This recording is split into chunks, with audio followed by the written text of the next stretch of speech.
hukum bagi kita menghadiri undangan walimahan ini.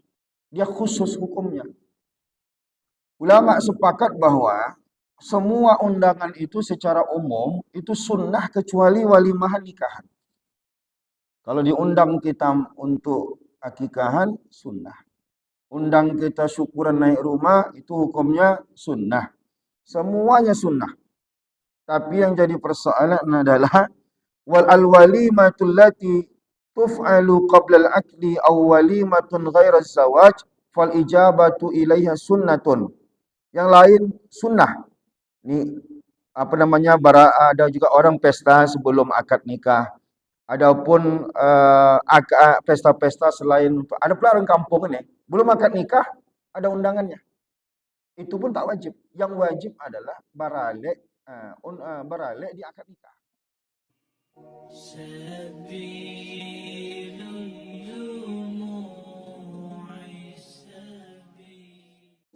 Bismillahirrahmanirrahim. Assalamualaikum warahmatullahi wabarakatuh. Alhamdulillahi rabbil alamin. Allahumma salli ala sayyidina Muhammadin al-fatihi lima ukhliqa wal khatimi lima sabaqa nasiril haqqi bil haqqi wal hadi ila siratikal mustaqim wa ala alihi haqqa qadrihi wa miqdarihi al-azim. Rabbi syrah lana sudurana wa yassir lana umurana waghfir lana dzunubana amin ya rabbal alamin. Kita masih membahas tentang fikih pernikahan. Kali ini kita masuk dalam bab walimah, yaitu kenduri nikah. Walimah itu, sebelum kita masuk tentang kenduri nikah, maka terlebih dahulu kita mesti mengetahui bahwa walimah itu ada banyak. Akikahan ada walimahnya. Naik rumah ada walimahnya.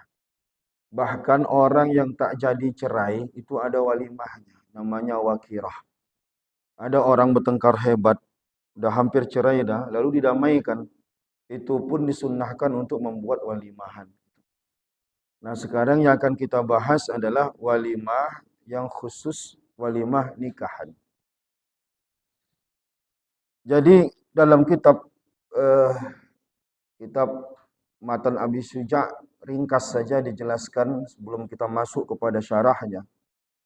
Wal walimatu 'alal ursi mustahabbatun. Mengadakan walimah nikahan itu hukumnya sunnah. Tapi yang jadi persoalan adalah wal ijabatu ilaiha wajibatun illa an uzrin. Tapi menghadiri undangan pernikahan itu hukumnya wajib kecuali ada unsur. Ini jadi persoalan. Orang nikah, diadakannya walimahan. Dia mengadakan walimahan itu hukumnya sunnah. Diundangnya kita yang diundang ini datang itu hukumnya wajib. Nah, itu jadi persoalan. Nah, tapi secara umum mengadakan walimahan itu artinya adalah hukumnya adalah sunnah. Dan yang dimaksud dengan walimah itu adalah semua ajakan makan itu sebenarnya adalah walimah. Nah, gitu. Jadi inti daripada walimahan itu ada di makan-makannya. Ya, kalau tidak ada makan-makannya jangan bilang kami walimahan. Masa apa kalian? Tidak ada masa apa-apa. Itu enggak walimahan namanya. Karena inti daripada walimahan itu adalah ngajak orang makan ke rumah gitu. Nah, bisa jadi ada hal yang membahagiakan. Biasanya orang Melayu naik rumah walimahan. Lahir anak cucu, ada kenduri. Kalau kita kenduri lah. Kalau orang Melayu biasanya ada sikit-sikit syukuran, dikit-dikit syukuran. Kalau di kampung-kampung bukan syukuran, kenduri. Kalau di kota syukuran. Inti kenduri itu adalah syukuran gitu. Yang dimaksud dengan situ adalah walimah. Dalil Anas bin Malik radhiyallahu taala anhu, dalilnya adalah hadis yang diriwayatkan oleh Anas bin Malik radhiyallahu taala anhu. Anna Nabiyya sallallahu alaihi wasallam ra'a ala Abdurrahman bin Auf asara sufratan. Faqala ma haza. Jadi Nabi pernah melihat Abdurrahman bin Auf membentangkan hidangan gitu, taplak hidangan gitu. Faqala ma haza. Ditanya Nabi, apa-apaan ini kata Nabi? Kata Abdurrahman bin Auf, tazawwajtu imra'atan ala wazni nawatin min zahab. Aku menikahi perempuan dengan mahar seukuran nawat emas. Jadi ada semacam sebiji emas begitu. Kata Nabi SAW, barakallahu laka. Tapi kata Nabi, awlim walau bisyatin. Kata Nabi, buatlah walimah meskipun hanya motong seekor kambing. Nah, gitu. Jadi perintah Nabi itu jelas, buatlah walimahan walaupun hanya memotong seekor kambing. Nah, sekarang yang jadi persoalan adalah hukum bagi kita menghadiri undangan walimahan ini. Dia khusus hukumnya. Ulama sepakat bahwa semua undangan itu secara umum itu sunnah kecuali walimahan nikahan. Kalau diundang kita untuk akikahan, sunnah. Undang kita syukuran naik rumah, itu hukumnya sunnah. Semuanya sunnah. Tapi yang jadi persoalan adalah wal alwalimatul lati tuf'alu qabla al-aqdi aw walimatun ghaira zawaj fal ijabatu ilaiha sunnatun. Yang lain sunnah. Ini ada juga orang pesta sebelum akad nikah.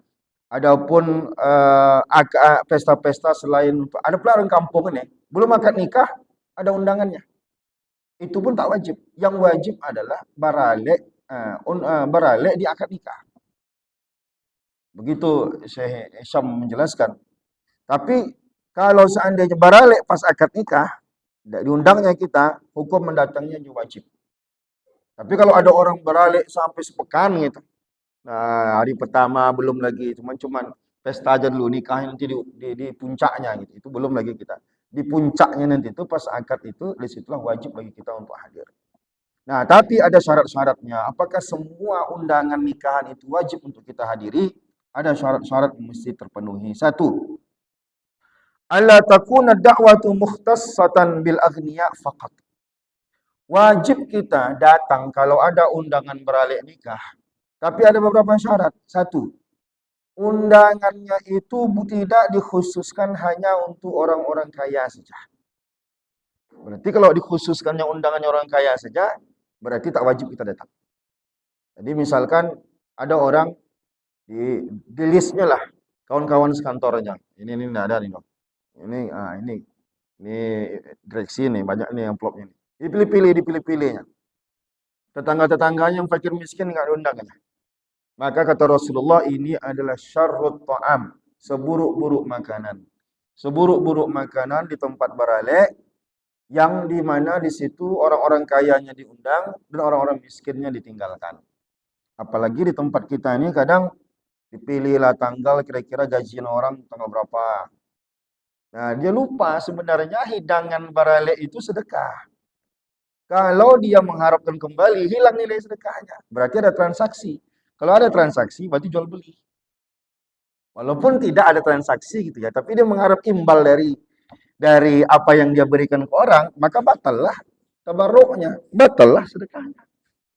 Jadi kalau kita biar berkah, biar dapat pahala, hidangkan aja. Perkara orang ngasih amplop, orang tak ngasih amplop, segala macam, itu dua kebaikan. Orang yang mengadakan baralek berniat ngasih orang makan, orang yang hadir ngasih amplop pengen memudahkan urusan orang yang tadi baralek. Karena kan baralek itu besar biayanya. Jadi kawan kita baralek, misalkan datang kita makan, dia tak minta duit, cuman kita masukkan amplop supaya dia mudahlah urusannya. Tapi bukan membayar apa yang kita makan. Nah, itu jadi persoalan. Kalau kita merasa berapa ya, kita hitung-hitung pula sekali makan aja di kedai. Ini kita tahu kalau di hotel itu satu paketnya, satu orang itu bisa 85.000 sampai 100.000 gitu. Lalu kita bayar pula. Kita bawa anak 5, tambah laki, tambah bini 7 kali 100, 700 jadi. Nah, jadi dua hal sama-sama sedang beribadah. Orang yang baralek beribadah ngasih orang makan, orang yang datang ngasih amplop niatnya adalah untuk memudahkan temannya yang sedang banyak pengeluaran uang. Maka dari itu ketika buka amplop itu muka itu mesti jernih. Nih. Nah, jangan sampai sama wajah kita semua warna duit itu. Merah muka. Tapi kalau udah abu-abu warnanya udah 2.000 abu-abu lah. Kalau ada amplop kosong ada tuh, kalau balik itu pasti ada 3, 4 sampai 5 amplop kosong. Kenapa sampai amplopnya kosong? Ya orang jaga harga diri dia. Masa dia lewat, karena orang kita ini yang jaga amplop tuh ada duduk di amplop tuh diletakkan di samping penjaga tamunya. Nah, tulis nama dia di situ, ada pula kotak yang memang tak boleh sebenarnya ini, cuma di tradisinya gitu pula gitu. Jadi seakan-akan ya kami tak maksa bapak masukkan amplop, memang tak dipaksanya. Tapi kalau tak kita masukkan ditandain orang. Yang anak-anak walaupun nak gadis yang jaga itu, kita tengok deh bapak ini pasti berkata di hati dia, kan hilanglah apa namanya air muka tamu tadi, terpaksa dibelinya amplop 500 perak masukkannya walaupun tak ada. Akhirnya tadi pengantin itu pas buka itu, nah innalillahi wa inna ilaihi raji'un, 85.000 lewat. Biasanya kalau orang miskin ini duduknya 2 kali makan pula, makan berat ya juga, makan snack-snacknya makan juga. Nah, jadi niatkan sedekah kita. Oleh karena itu orang yang beralih tak boleh mengkhususkan. Yang kayanya diundang kawan dia, yang miskin kawan dia diundang juga. Nah, kalau enggak jangan yang mewah. Ubi aja sama nasi putih tambah ikan asin dapat lebih murah. Orang makan lebih tambu-tambu, tambah sambal belacan lebih banyak lagi tambu orang. Daripada kita paket-paket mahal, tapi akhirnya kita milih-milih orang untuk datang.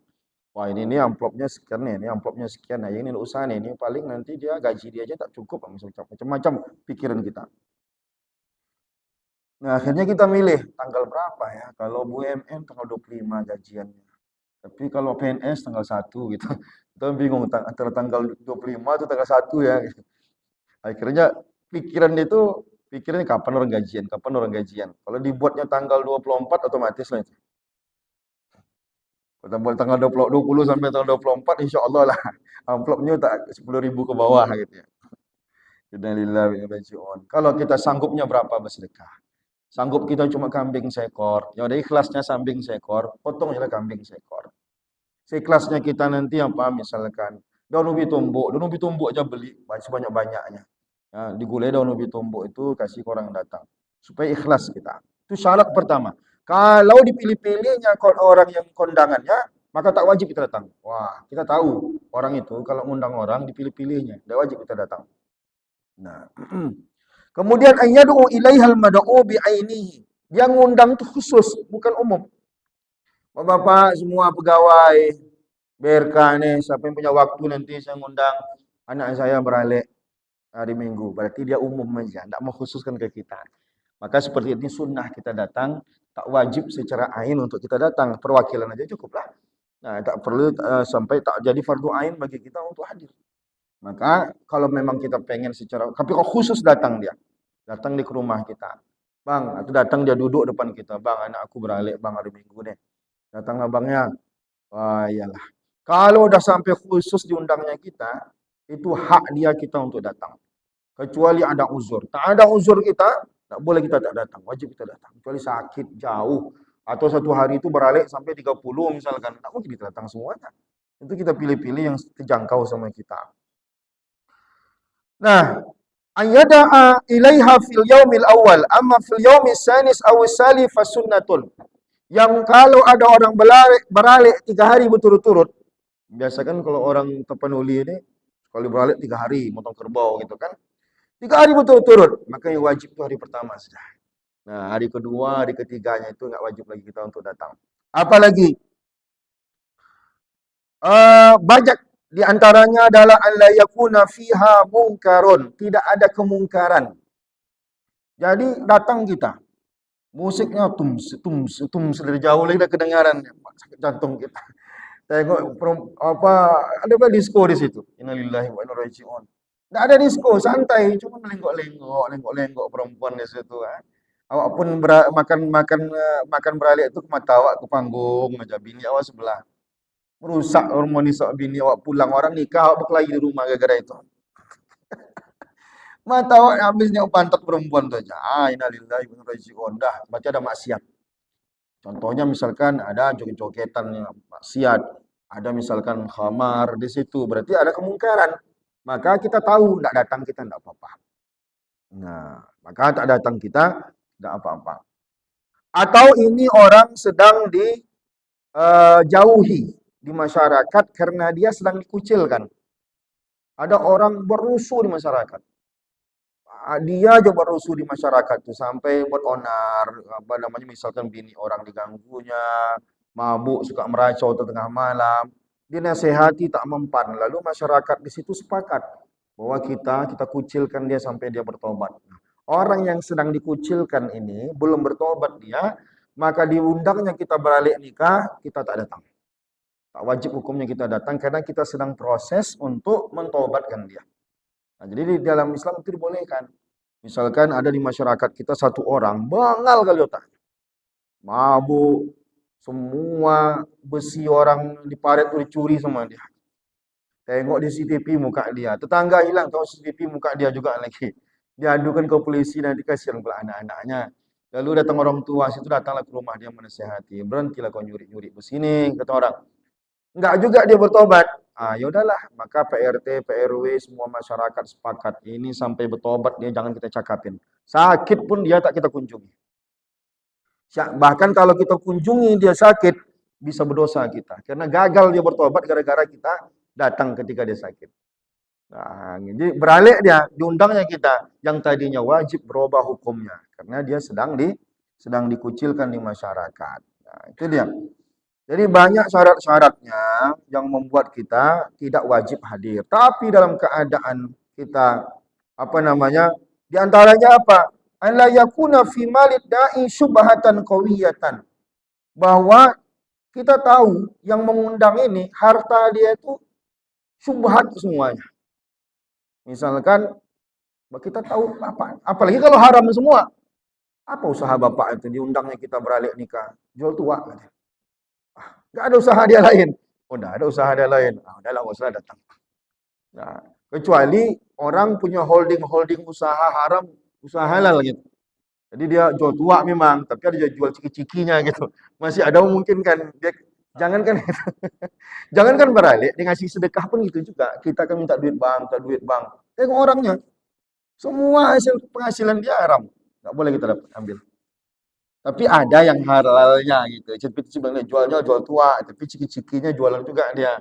Kita berharap yang dikasihnya itu adalah hasil jual cikinya, bukan jual tuanya gitu. Tapi kalau nggak ada jual ciki-cikinya, semuanya dijual itu tua, maka diundangnya kita beralih, besar kemungkinan penghasilan jual tua itulah yang dikasih yang kita makan. Nah, gitu. Jangankan dia ngasih, kita minta pun nggak bisa kita. Nggak boleh kita menerima sedekah dari orang yang hartanya tidak jelas kehalalannya. Nah, tapi kok jelas kehalalannya, maka boleh. Jadi ada orang nggak jelas. Apa usaha bapak itu? Ada. Malak sana, malak sini. Ya, dia jadi ormas dia. Ya. Ormasnya apa kerjaannya? Ada gajinya? Tidak ada. Terus dapat duit dari mana? Pokoknya palak sana, palak sini, palak sana, palak sini. Subhat semuanya. Nah, kalau sumpah sumpahnya diundangnya kita beralik sampai nanti legal, ormasnya legal dan dia dapatkan uang itu legal halal, baru kita datang. Kalau mensyubhat dia masih kita tak datang.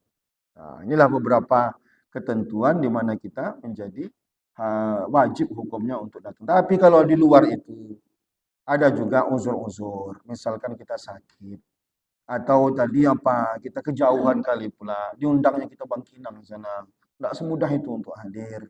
Atau hari itu undangan kita banyak betul pula. Kalau 2 masih terjangkau, tapi kalau 5 tidak mungkin terjangkau semua.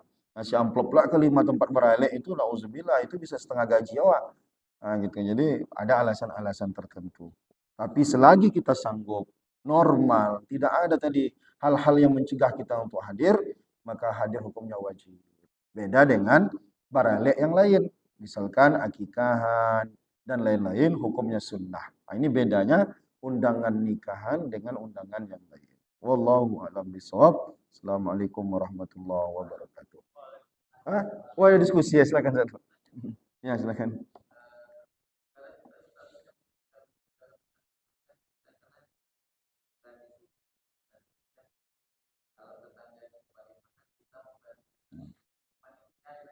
Ya, tak ngomong. Oh, organ.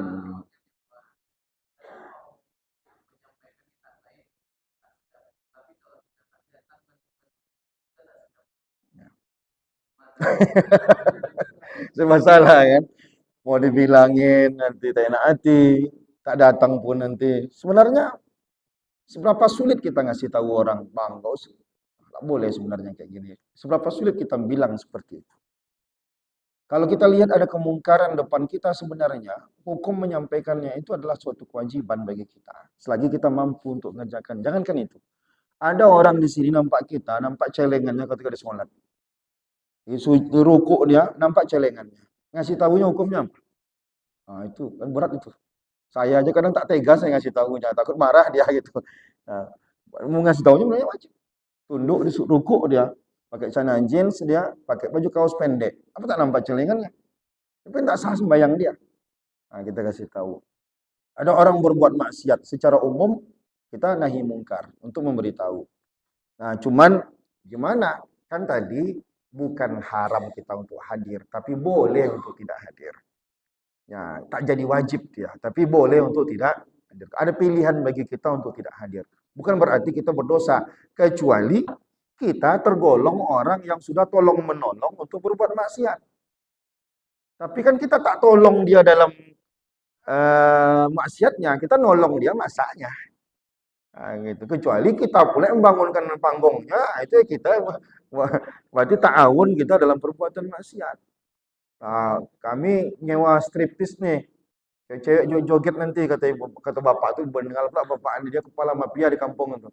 Ya bang, nanti kami yang bangunkan panggungnya. Berarti dia, dia nolong orang berbuat maksiat. Wa ta'awanu 'alal birri wat taqwa wa la ta'awanu 'alal ismi wal 'udwan. Tolong menolong yang baik-baik aja. Enggak boleh tolong menolong dalam perbuatan maksiat. Tapi kita hadir untuk nolong orang masak, nolong orang nyambut tamu dan lain-lain. Yang kita tak bagi yang sisi haramnya tak kita sentuh. Kita hanya menyentuh kepada sisi yang halalnya saja. Wallahu a'lam bishawab. Assalamualaikum warahmatullahi wabarakatuh.